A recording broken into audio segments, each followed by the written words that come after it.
Guys, before we talk about Nigeria or any other story today, this is not a good day for our Cameroonian brothers and sisters as their 92-year-old president, Paul Biya, has once again been declared the winner of their presidential election.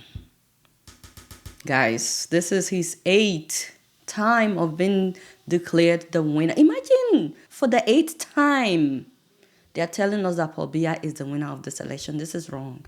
Absolutely wrong. Cameroonians all over the world right now, they're feeling not just betrayed, not just disappointed, but like hopeless. Like, what else do we have to do? I mean, for the first time, a lot of us had hope that maybe this is it. And we're still hopeful. I'm hoping they will challenge the result of the election. But Cameroonians have been protesting since last Wednesday when the local media has been projecting that Paul Biya is the winner by 53%. It's been a long time that we heard about protests in Cameroon. It's usually the English-speaking parts of the country that protest. People have been protesting nationwide since last Wednesday. First of all, that it's taken 2 whole weeks to announce the result of an election. 2 weeks. And second of all, that they are saying that Paul Biya is the projected winner. And would you believe that they actually offered the opposition leader that everybody believes is the winner? They offered him the position of prime minister. That was when people were like, this man won. They knew he won. Now they're trying to offer him prime minister. So it's one of the reasons why people had been protesting. So of course, he rejected the prime minister offer. And then they tried to arrest him. People kept shielding him. They were not able to arrest him. And now the Kukuma declared Paul Biya the winner of the election. So you can just imagine the frustration, the pain that Cameroonians are going through all over the world right now. I'm truly sorry. I can't even imagine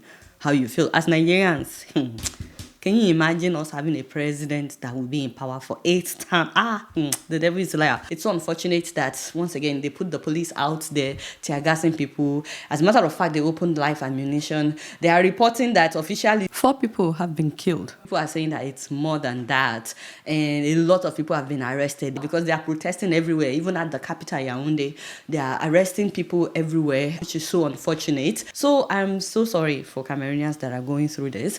And it's not just the fact that this man is the oldest president in the world right now. He's 92. But it's not just about that. It's the fact that he's not healthy or mentally capable of doing the job. I made this video in 2022 showing you how his health has been declining. I don't know, maybe he's gotten better or not. And once again, I'm not making fun of his health. I have elderly people. I'm not making fun of anybody's health. But it looks like he may be dealing with dementia. Let's take a look at the person declared the winner of Cameroonian election. The man was at the US Africa Summit last month and he had no idea where he was or why he was there. I think he has dementia and it happens to the best of us. Nobody is making fun of him. But those who surround the man clearly don't have the fear of God. The whole world doesn't need to see him being embarrassed. He's embarrassing himself and Cameroon. Pourquoi je suis en vedette? Ici. C'est qui tous ces gens qui sont là?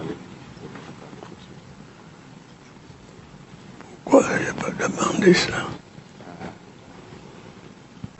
Est-ce qu'il y a des gens importants là? Les ministres vous ont le président Kagame a parlé, il est parti, introduit. Le monsieur vous a introduit. Il y avait un monsieur debout qui vous a introduit. Je dois parler maintenant.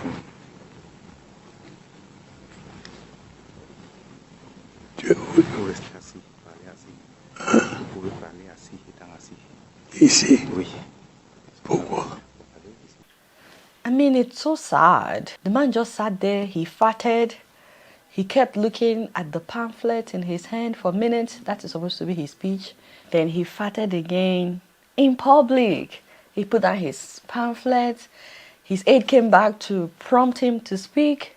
Vous pouvez parler assis, étant assis. Ici? Oui. Pourquoi?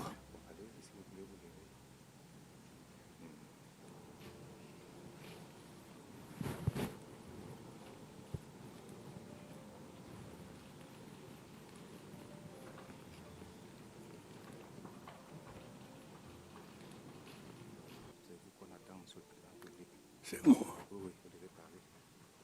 Il n'y a personne pour conduire les travaux. Why? Why are they trying to force him on the people again? Declare him as the winner of an election that everybody knows he didn't win. It shouldn't be like that. Now, just a personal advice for his wife, Madam Chantel Biya, because I saw her the one time that he showed up for campaign this year, for this year's election. And I looked at her, I'm like, Miss Chantel, what happened to you? Like, even though she's only 54, yes, she's 54, he's 92, you can do the math. She's only 54, but whatever she had going on with the makeup, with the big hair and everything, she looked like a masquerade. Is there anybody to advise this woman? Why are you trying to force your husband on the people? It's like she is trying to stay in power using the name of her husband, and people know that the husband is not even the one in charge anymore. I don't understand. I don't get it. This is beyond sad. For my non-Cameroonian people, what do you think Cameroonians can do at a time like this? Leave it in the comment section. Now, moving on to Nigeria, guys. I've been getting calls from nurses at the University College Hospital Ibadan, UCH, about something that is going on. It is very weird. In fact, I found it shocking. But would you believe the situation of Nigerian economy has gotten so bad to the point where people are getting robbed at hospitals? Excuse me, why? Tell me why nurses will have to go to work at UCH, or the UCH Ibadan, a big hospital with a big name. Tell me why the nurses will go to work and have to worry about their safety, and especially if they have anything inside their car while they are working. A nurse parked her car inside the premises of the hospital, went inside to do her night shift. By the time she came back, because she had been robbed, everything inside her car had been taken out. They even removed the battery of the car.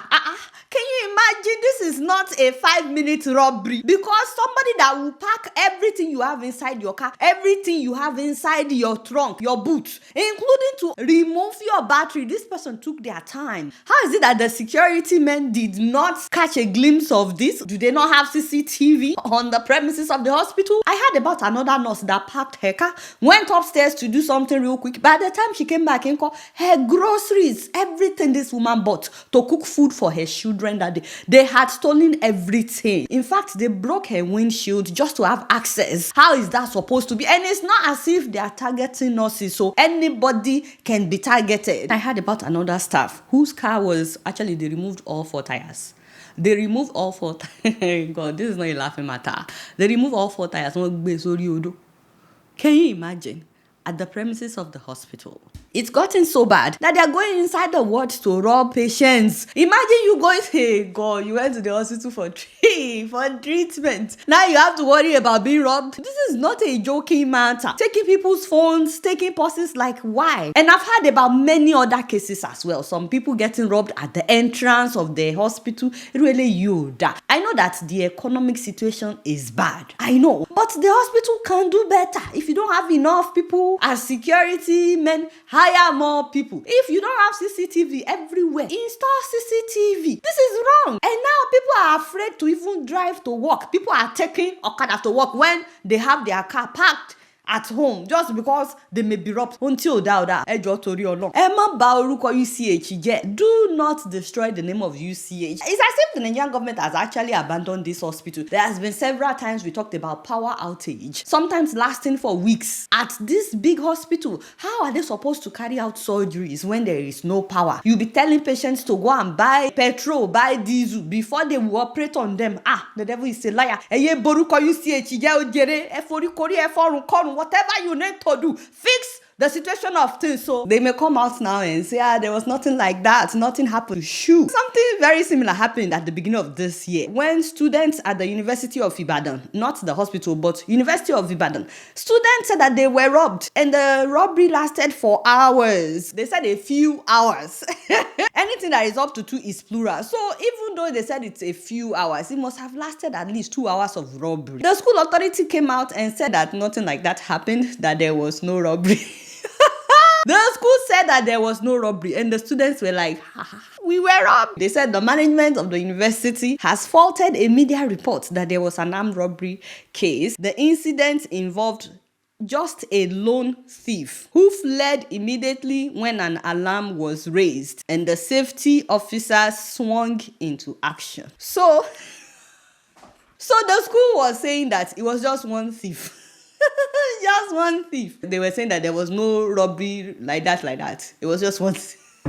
It was just one thief. So tomorrow now we may wake up and they may release a statement that there's no robbery happening at the hospital. It is happening. If you want to know the truth, talk to the people that are working there. Anyway, speaking of things getting spoiled, what was that at the Senate?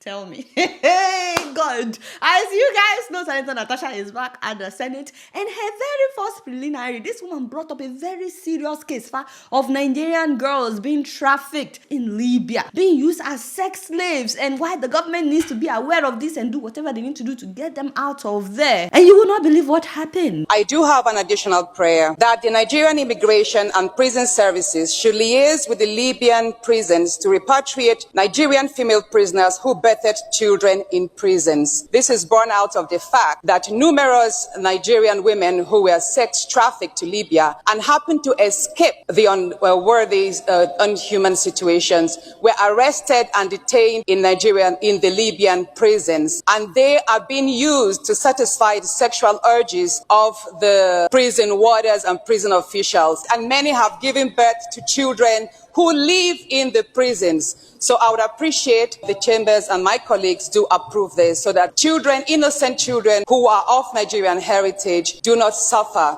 with their innocent mothers, that they be brought back to Nigeria. Thank you. Any seconder that we should urge the Nigerian Immigration and Prison Services to liaise with the Libyan prisons to repatriate Nigerian female prisoners who birthed children in Libyan prisons. All right. Any seconder? Any seconder? Yes, seconder, the leader of the Senate. Mr. President, very distinguished colleagues, I rise to second the additional prayer as most ably moved by distinguished Senator Natasha. Repeat the additional prayer so that people will understand. Well, wow. There's a lot to say about what happened here. But my very first question is, where were the other female lawmakers? I thought all the other female lawmakers would be like, yes, this is something we really need to do. Why is it that nobody wanted to second the prayer? Anyways, like I said, there's a lot to say, but my biggest worry is I think the Nigerian Senate is starting to turn into I don't want to say a cult, but like a secondary school kind of setting where people are afraid of their colleague, the Senate president. Because what is obvious to me from this video is that everybody knows that the Senate president is not getting along with Senator Natasha. And so because Senator Natasha was the one that brought up this very, very important issue, even though they know it's a very important issue, we can't second anything that comes from her because we don't want to look like we are aligning ourselves with her, because anybody that aligns herself with her now is now against the Senate president. We want to be on the good side of the Senate president. Wow. What's happening? What is going on? Nobody wants to offend the Senate president. So even though they are seeing a very important issue on ground that they should all jump on and be like, Nigerian women are being held in prisons in Libya. The workers at the prison are using Nigerian women to satisfy their sexual urge. This is inconceivable. This is something we should get on immediately. Instead of all of them to see it like that, nobody wanted to second the prayer. Now so all of you are afraid. And we were thinking we have representatives at the Senate.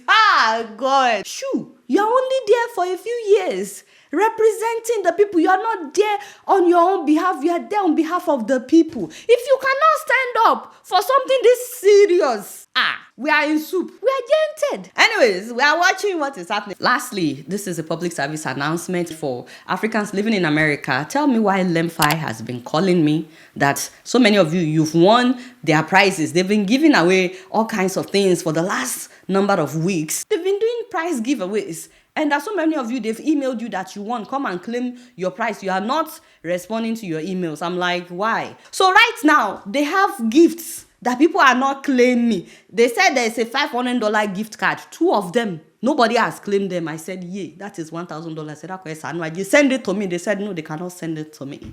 There are 2 gift cards now that people are not claiming. They have 2 smartwatches that nobody is claiming. An Apple Watch and a Samsung watch. Nobody is claiming them. Those things are not cheap. If you don't want it, claim it, send it to me. They said the only things that they've been able to give out are the smartphones, the latest iPhone, the latest Samsung. They said that only Gen Zs are checking their emails. And then some people that check their email, they thought it's a scam. Because they email you, they will ask you to verify your identity so that they can send you the gift. So if you see any email from contact@lemfi.com, contact@lemfi.com, it is legit. It is not a scam. If you've used LemFi between last month and this month, you have already entered yourself in that raffle to win any of these prizes. And so please check your email, because guess what they've been doing? After waiting for some days and not hearing from people, they will now send the same email to somebody else. Like, who is next in line? It's like raffle. They will pick another ticket. They will send the same email to that person. So they are giving the prizes to whoever responds first. And guess what? They are giving out a Gucci bag at the end of this week. Oh, if you don't want it, please and please just check your email. Send it to me. I can send you my address at Okeagnarogometa, Isaleoja Street. I can send you my home address. Please, me, I want Gucci bag. Above all, this card that you are seeing is the card that LemFi is giving out literally next week. Hey,